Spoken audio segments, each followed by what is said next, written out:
بسم اللہ الرحمن الرحیم۔ سید وقاص اسلامک چینل کے دوستو، السلام علیکم ورحمۃ اللہ وبرکاتہ۔ پیارے ناظرین، شروع اللہ کے بابرکت نام سے جو بڑا مہربان نہایت رحم کرنے والا ہے۔ لاکھوں کروڑوں درود و سلام حضرت محمد صلی اللہ علیہ وسلم پر اور ان کی آل پر۔ میرے بھائیوں اور بہنوں، آج جو میں وظیفہ لے کر حاضر ہوا ہوں، یہ اللہ تعالیٰ کے بہت بابرکت نام کا ہے۔ اس سے پہلے کہ میں آپ کو وظیفہ بتاؤں، سب سے پہلے اللہ کی بارگاہ میں مل کر دعا کر لیتے ہیں، کیونکہ دعا حدیث پاک میں آتا ہے الدعاء مخ العبادہ، دعا عبادت کا مغز ہے۔ پیارے بھائیوں اور بہنوں، ہم میں سے اکثر کو یہ شکایت ہوتی ہے کہ ہماری دعا قبول نہیں ہوتی۔ آج ہم آپ کو دعا مانگنے کا صحیح اور مختصر طریقہ بتاتے ہیں۔ سب سے پہلے اللہ کی تعریف کی جاتی ہے۔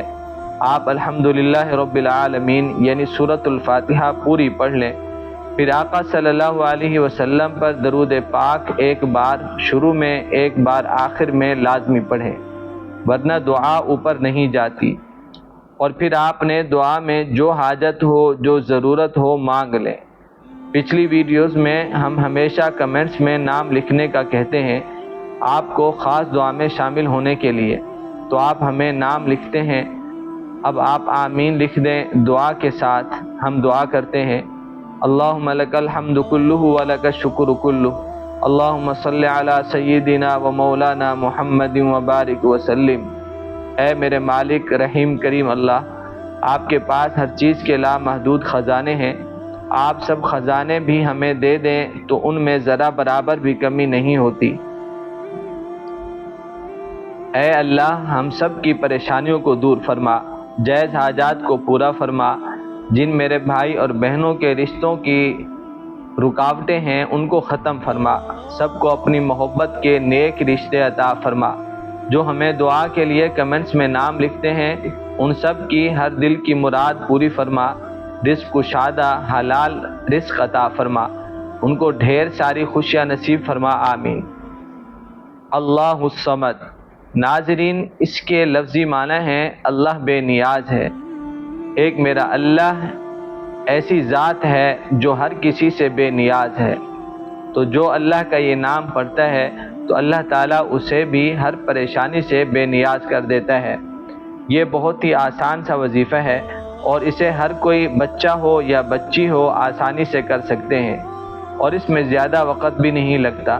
ہم یہ وظیفہ پڑھ کر اپنے رب سے اپنے لیے مدد مانگیں گے، رشتے کے لیے، اور وہی ایک ذات ہے جو ہر قانون سے بالا تر ہے اور وہ جس کو چاہے عطا کر دے۔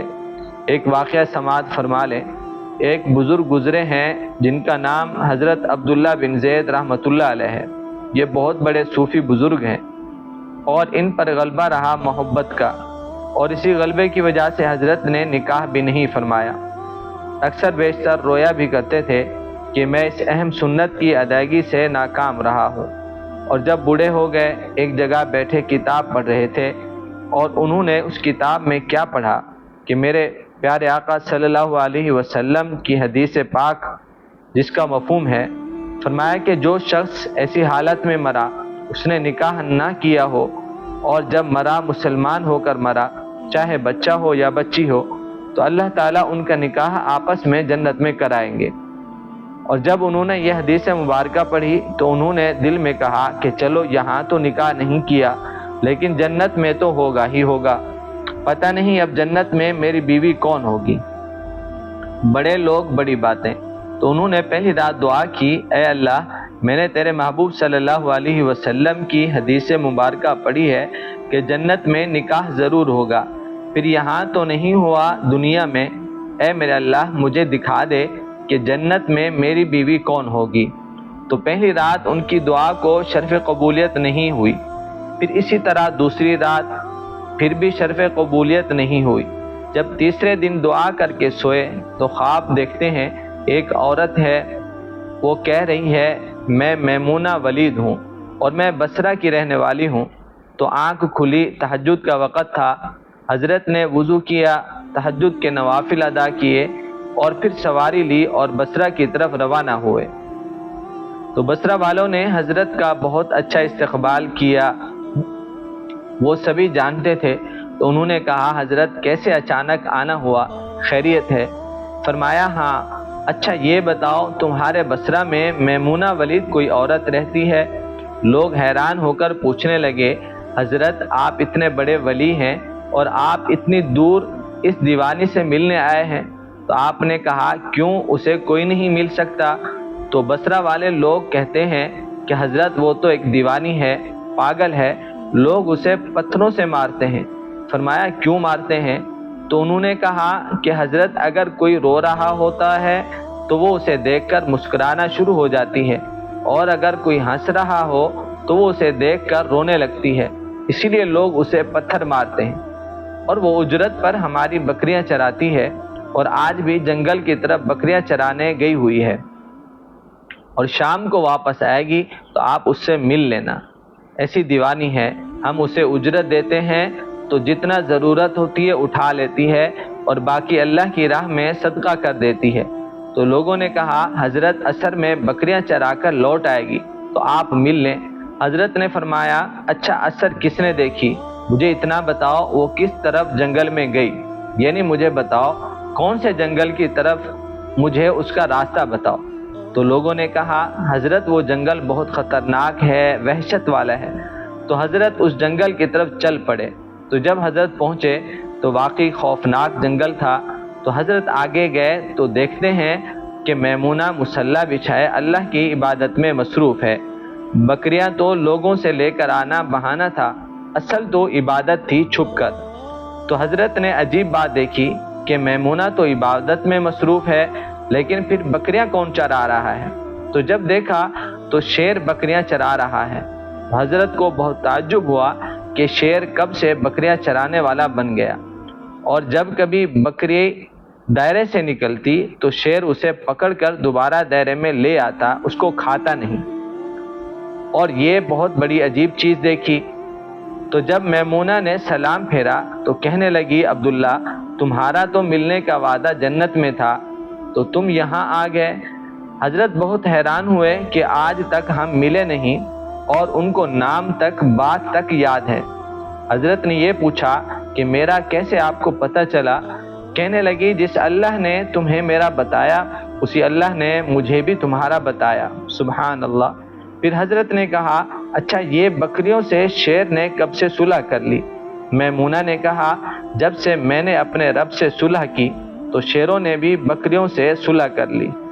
سبحان اللہ۔ پیارے بھائی اور بہنوں، آج کا ہمارا وظیفہ رشتے کے لیے ہے کہ جن کے رشتے نہیں ہو رہے، رکاوٹیں ہیں، تو آپ نے اللہ الصمد کے وظیفے کو ضرور کرنا ہے۔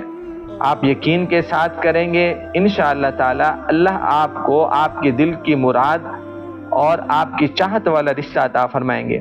آپ کسی عامل کو پیسے نہ دیں بلکہ ہم جیسے بتائیں ویسے کریں۔ آپ نے سب سے پہلے جو کام کرنا ہے کچھ نہ کچھ ضرور صدقہ دینا ہے اس عمل کے کرنے سے پہلے، اور پھر دیگر وظائف لوگ ایک بار کرتے ہیں، لیکن آپ نے یہ وظیفہ صبح فجر کی نماز کے بعد اور رات کو عشاء کی نماز کے بعد بھی کرنا ہے، یعنی 2 بار باوضو ایک الگ کمرے میں یا ایسی جگہ میں آپ سے کوئی بات نہ کرے۔ دوران وظیفہ کسی سے کوئی بات نہیں کرنی، ایک گلاس پانی ساتھ رکھ لینا ہے، خوشبو کا استعمال کرنا ہے، 3 بار آیت الکرسی پڑھ لینی ہے، اور 11 مرتبہ درود ابراہیمی اول آخر، ورنہ کوئی بھی درود یاد ہو تو وہ پڑھ لیں۔ اس کے بعد آپ نے 11 تسبیحات اللہ الصمد کی پڑھنی ہے، یعنی 1100 مرتبہ، اور جسم پر دم کریں، سر میں جو پانی رکھا ہے اس کا مساج کریں۔ یہ وظیفہ آپ کر کے آپ نے اس پانی پر 3 مرتبہ پھونک مار دینی ہے، اور رات کو بھی پانی پر پھونک مار دینی ہے، اور گھر کے جتنے کونے ہیں وہاں پر اس پانی کو چھڑک دینا ہے، خود بھی اس پانی کو پینا ہے، مساج بھی کرنا ہے، اور پھر اس کے بعد آپ نے دعا کرنی ہے وظیفہ پڑھ کر، اے اللہ میرے رشتے کا مسئلہ ہے، لیکن اے اللہ یہ مسئلہ میرے لیے ہے، آپ کے نزدیک مسئلہ نہیں ہے، میری مدد فرما، آمین۔ جب تک رشتہ نہیں ہوتا عمل کو جاری رکھنا ہے۔ اللہ سے دعا ہے اللہ ہم سب کا حامی و ناصر ہو۔ السلام علیکم ورحمۃ اللہ وبرکاتہ۔